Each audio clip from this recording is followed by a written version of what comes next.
Salam Rahayu. Bagi para pecinta dunia spiritual dan dunia supranatural, selamat datang lagi ke channel Meditasi Kesadaran bersama saya, Master Clay.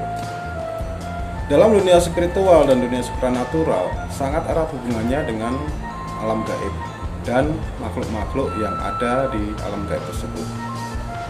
Menjadi suatu pertanyaan yang menarik buat orang-orang yang baru belajar menggeluti dunia supranatural maupun dunia supranatural, tentang bagaimana caranya berinteraksi dengan makhluk-makhluk gaib tersebut, bagaimana caranya menembus tirai alam gaib tersebut, atau lebih dikenal dengan bagaimana caranya membuka mata batin.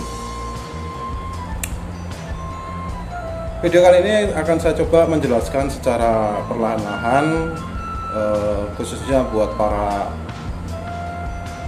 sahabat yang baru menggeluti dunia supranatural, supaya tidak ada terjadi kesalahan informasi seperti apa sih sebenarnya cara berinteraksi dengan alam gaib ini.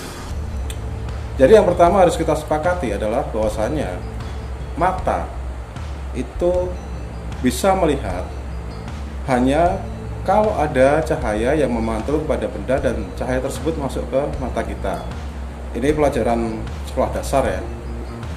Jadi kalau misalkan di ruangan tersebut sama sekali tidak ada cahaya, biarpun mata kita melihat, tapi tidak akan ada yang bisa tampak oleh mata kita. Begitu pula jika pantulan cahaya tersebut terhalang oleh benda solid yang padat ya.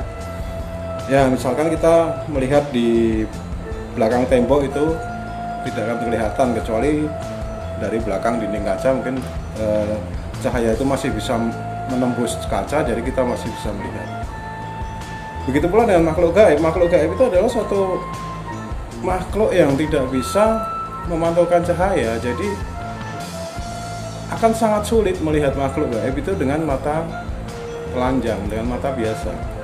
Kalaupun ada ya mungkin pada saat tertentu, pada frekuensi tertentu, dengan orang-orang yang sudah benar-benar mendalami mata batin, jadi dia bisa melihatnya secara nyata. Tapi selama saya bergaul dengan rekan-rekan dari dunia spiritual, hal tersebut sangat jarang sekali. Bahkan saya bilang nggak ada yang bisa seperti itu.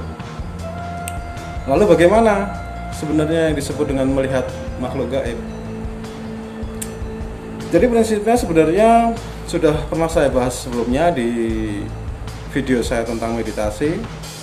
Untuk bisa berinteraksi dengan makhluk gaib, itu kita harus menurunkan gelombang otak kita pada state alpha atau delta atau theta. Seperti halnya orang yang berada dalam kondisi sangat tenang, kondisi melamun, atau kondisi setengah tidur, rep-repan, itu bisa dia melihat, dalam kutip, melihat makhluk gaib.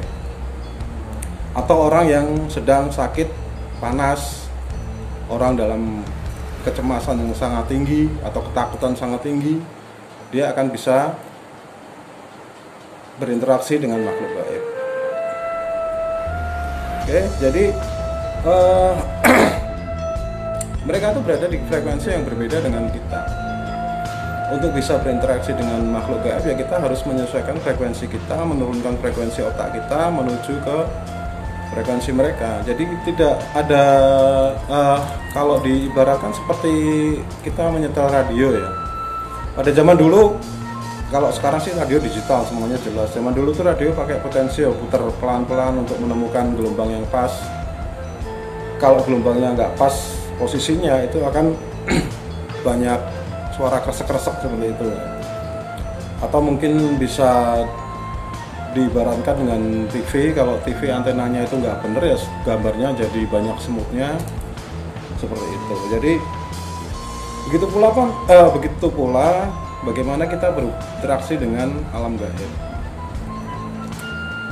Jadi kita harus bisa menyesuaikan frekuensi kita dengan frekuensi makhluk gaib tersebut. Ketika frekuensinya pas dan benar-benar sama dengan frekuensi mereka, kita bisa mendapatkan visual yang cukup jelas seperti apa wujudnya, seperti apa detailnya. Tapi kalau frekuensinya belum pas, ya mungkin kelihatannya hanya sekedar sekelebatan atau sekedar bayangan atau yang tidak bisa kita visualkan dengan jelas. Dan itu semua sebenarnya hanya ada di visualisasi, bukan kita melihat dengan mata kita. Saya pernah melihat podcastnya Om Deddy Kobuser yang waktu itu menghadirkan Sarah Wijanarko.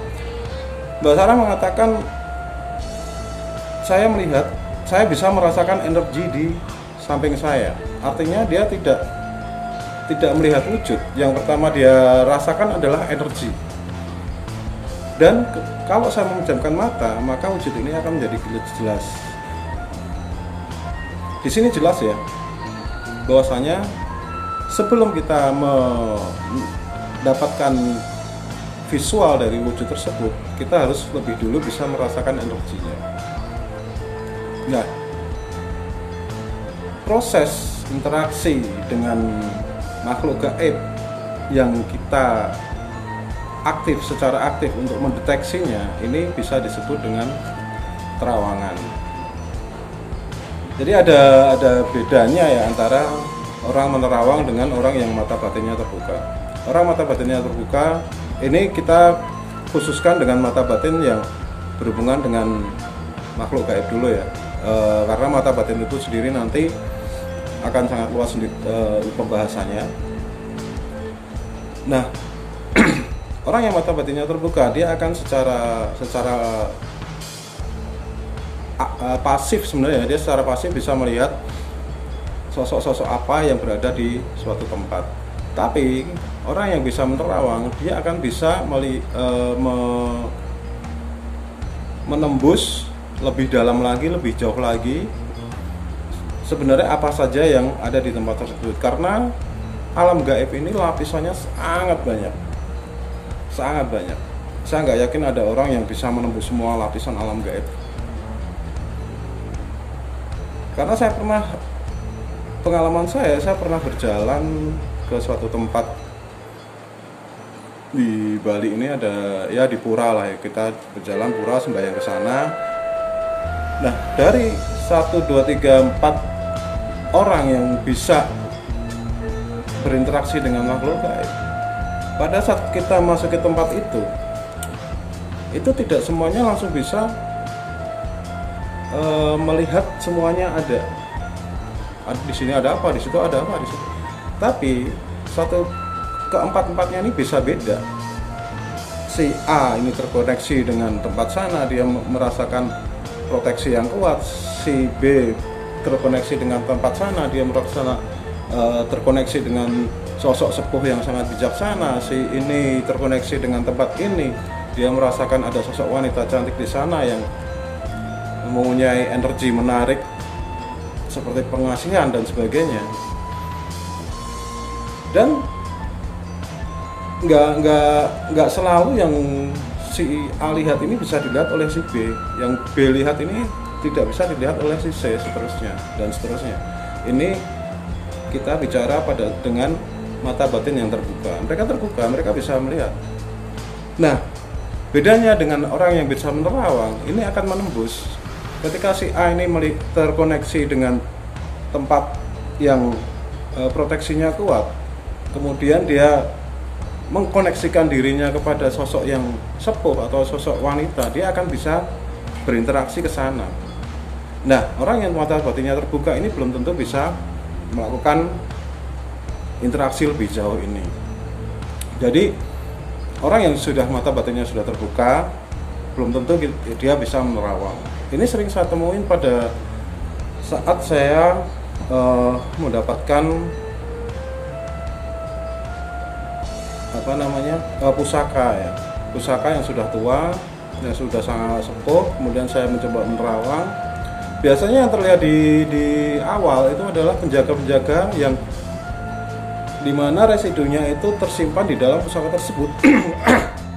Karena pusaka ini udah tua dan dirawat dengan baik, disembayangkan, eh, dimandikan, diminyaki, sehingga energi dari pusaka ini akan menarik makhluk-makhluk gaib yang lain untuk berkumpul di dalam pusaka tersebut. Nah, untuk menerawang sebuah pusaka sepuh itu harus menembus ke dalam. Apa sih sebenarnya yang pada awal pusaka ini dibuat, pada saat awal pusaka ini ditempa, kemudian didoakan oleh empunya, sebenarnya apa yang dimaksudkan pusaka ini untuk apa dan siapa yang mendiami pusaka tersebut. Dan alam gaib dengan alam manusia itu kan berbeda ya. Itu berada di lapisan yang berbeda. Jadi makhluk-makhluk gaib yang berada di lapisan-lapisan yang lain ini tidak bisa dibilang, oh misalkan cincin saya ini, oh di dalam ini saya melihat ada harimau misalnya. Kan timbul pertanyaan jadinya, harimaunya ngapain di dalam? Apakah dia lagi makan, atau dia lagi tidur, atau dia lagi mengejar apa? Pada kenyataannya bukan seperti itu sebenarnya. Tapi pada cincin ini terdapat suatu residu dari energi kodam harimau tersebut. Nah, harimaunya sendiri berada di mana? Ya di alamnya dia, bukan di dalam cincin ini, bukan. Jadi ini layernya kodam, ini layer cincin saya. Pada saat saya menerawang, dia akan menumpuk seperti ini. Ini kalau saya memanggil kodam itu supaya mewujud, dia akan bergerak ke sini, menempel di sini, sehingga seolah-olah kodam tersebut ada di dalam cincin saya. Jadi bukan dia diam di sana terus, di situ terus, nggak seperti itu juga. Oke, jadi jelas ya ada perbedaan alam antara alam jin, alam kodam, alam makhluk gaib dengan alam manusia.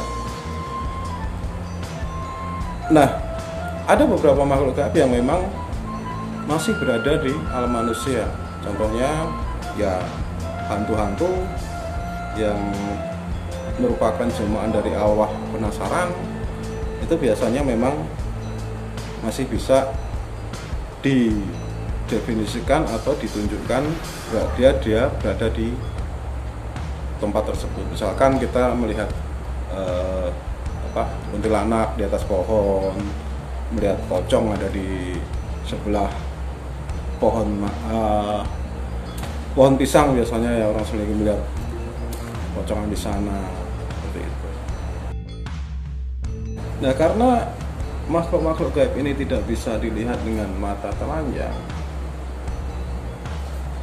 maka terawangan atau melihat dengan mata batin itu sangat rawan dengan halusinasi. Ya, saya bilang memang seperti itu ya, hampir tidak ada bedanya bagaimana orang melihat makhluk gaib dengan orang yang berhalusinasi. Terus apa dong yang membedakan antara orang yang bisa melihat makhluk gaib dengan orang yang berhalusinasi? Yang membedakan adalah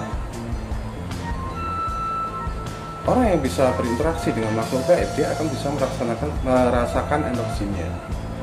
Seperti tadi saya bilang di podcastnya Mbak Sarah, sebelum dia bisa mewujudkan makhluk gaib tersebut di dalam mata batinnya, dia lebih dulu merasakan energinya. Ini biasanya yang terjadi pada saat saya melakukan penelusuran juga seperti itu. Saya akan mendeteksi dulu di mana energi yang kuat, baru saya akan menerawang, melakukan penerawangan, memasukkan frekuensi saya kepada frekuensi alamnya makhluk tersebut. Kemudian terawangan itu sendiri sebenarnya ada banyak macam ya. Jadi jangan kemudian bilang, kamu kan bisa terawang dong togel malam nanti keluarnya apa, terawang dong masa depan saya gimana, terawang dong saya lagi pakai baju apa sekarang. Tidak bisa semuanya disamaratakan seperti itu ya. Itu adalah level-level yang berbeda. Level yang paling mudah dipelajari adalah level menerawang makhluk gaib. Makhluk gaib ini artinya banyak ininya, tadi ya saya bilang banyak layer-layernya, banyak alamnya, lapisan alamnya banyak sekali. Yang pertama adalah kita dari belajar, kita belajar dulu menerawang aura. Itu yang paling dasar sebenarnya harus diketahui dulu. Ketika kita melihat seseorang atau melihat benda, kita bisa merasakan apakah benda itu bertuah itu ketika kita bisa melihat atau menerawang auranya. Apa warna aura dari benda tersebut? Setelah kita bisa menerawang aura, baru kemudian kita harus bisa merasakan juga energinya. Karena biasanya energi yang dikeluarkan dengan warna aura itu bersinergi ya. Misalkan auranya warnanya merah terang, itu biasanya energinya panas. Terus kemudian auranya yang warnanya hijau atau kebiruan, ke ungu, itu energinya semakin dingin. Tapi ada juga sih yang warnanya merah tapi merah hati, itu energinya dingin banget, malah dia menusuk, ada juga seperti itu. Kemudian yang selanjutnya baru kita bisa merasakan atau memvisualkan wujud. Wujud ini pun tidak harus langsung berwujud seperti apa, tapi biasanya awalnya akan dari energi itu akan kita bisa mewujudkan tuh asap atau bayangan yang nggak jelas, awalnya gitu aja. Nah, setelah kita kemudian terus memasuki frekuensi energi tersebut, sosok itu kemudian akan membentuk wujud.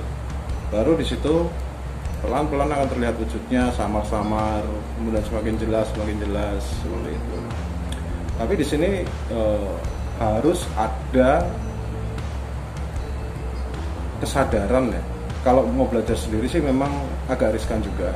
Agak riskannya karena kita berinteraksinya itu bukan hanya berinteraksi secara pandangan, secara visual, tapi itu tadi kita berinteraksi secara energi.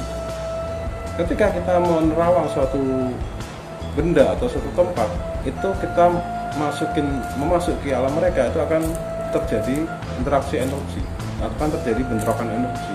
Kalau kita sendiri tidak mempunyai atau belum mempelajari tentang energi, itu akan sangat riskan, kemungkinannya kita akan bentrok dengan energi makhluk tersebut. Nah, kalau energi kita tidak kuat, kita akan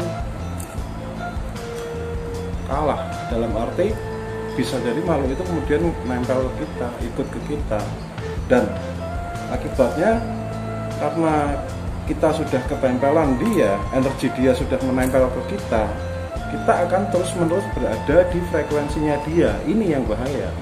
Jadi akan terus melihat makhluk gaib,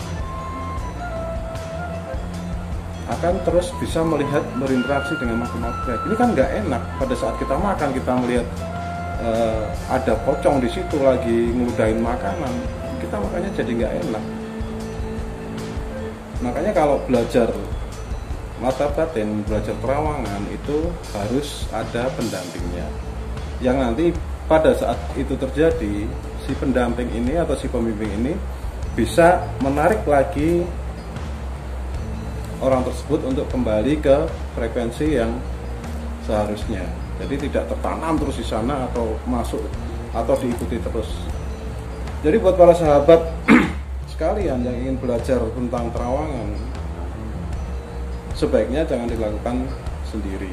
Beda dengan tadi yang saya bilang sekedar membuka mata batin ya. Sekedar membuka mata batin itu kita berada di frekuensi alfa, itu kita pasti akan berinteraksi dengan mereka. Dan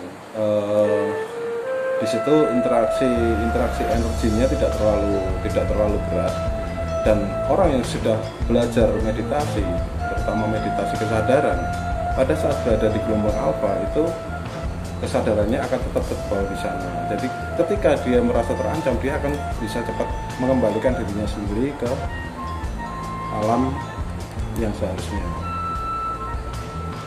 Oke, itu terawangan makhluk gaib. Kemudian ada lagi terawangan masa depan. Terawangan masa depan ini berbeda dengan ramalan. Kalau ramalan itu seperti ramalan cuaca atau ramalan seorang dokter yang pasiennya sakit, dia bisa meramalkan bahwasanya umurnya tidak lebih dari 3 bulan misalkan, atau seorang badan BMKG dia bisa meramalkan besok akan terjadi hujan di sini, itu karena ada awan di suatu tempat yang tertiup oleh angin dan pada besok harinya akan berada di sini dan ini akan jadi hujan. Ramalan itu seperti itu.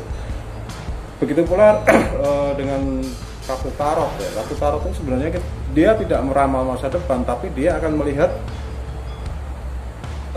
gejala-gejala atau faktor-faktor yang saat ini ada di sekitar orang yang sedang dibacakan kartunya. Dia pada saat sekarang ini ada hal-hal seperti ini yang nantinya kalau ini dibiarkan akan menjadi seperti ini. Jadi itu ada if then. Kalau ini gini ya ini akan menjadi seperti ini. Makanya kalau nggak mau seperti ini ya ini harus dibersihkan dulu misalkan seperti itu. Itu ramalan. Tapi kalau terawangan itu hanya melihat dari medianya, bisa dengan yang pernah saya tahu ya, dengan daun sirih ada, kemudian dengan teh ada, dengan kopi saya juga pernah melihat ada, dengan garis tangan itu bisa, itu disebut terawangan karena dia hanya melihat garis tangan ini terus kemudian bisa menentukan. Nah, terawangan masa depan itu begini. Ada satu momentum dari kehidupan dia yang mana itu secara gifted, secara anugerah ini akan bisa dibaca oleh si penerawang ini. Tapi dia tidak bisa menerawang pada 5 hari ke depan jam 5 sore orang ini akan ngapain. Ini nggak bisa menerawang seperti itu. Jadi hanya ada satu atau dua atau beberapa momentum yang memang ini itu terbaca secara terawangan atau bisa disimpulkan dari garis tangan, dari itu tadi daun sirih, dari media-media tersebut bisa.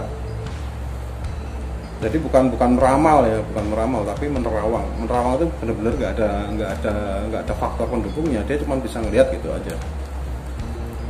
Itu ada dan ada yang bisa. Saya sendiri pernah mengalami, saya sendiri pernah diramal dua kali oleh 2 orang yang berbeda, yang satu dengan media kopi, yang satu lagi dengan media garis tangan, dan ada satu momentum yang di antara kedua penerawangan ini sama yang dia sampaikan dan nyata terjadi dalam kehidupan saya.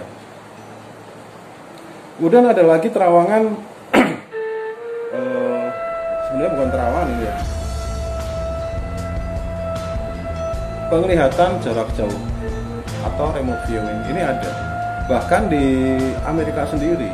Remote viewing ini pernah dikembangkan oleh CIA pada tahun 50 atau tahun 60, saya agak lupa. Saya pernah baca artikelnya di mana para senayang-senayang ini, orang yang mempunyai kemampuan untuk remote viewing ini dikumpulkan di badan intelijen di sana untuk mencari persembunyian atau yang berada di negara-negara lawan mereka. Itu ada di artikelnya, nanti coba saya carikan.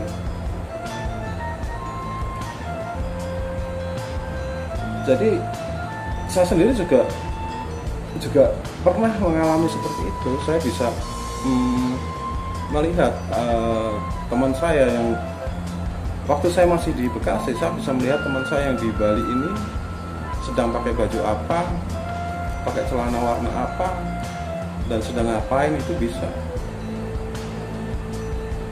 Dan ini terawangan ya, bukan Merogoh Sukmo. Kalau Merogoh Sukmo teks lagi saya belum bahas ke sana. Jadi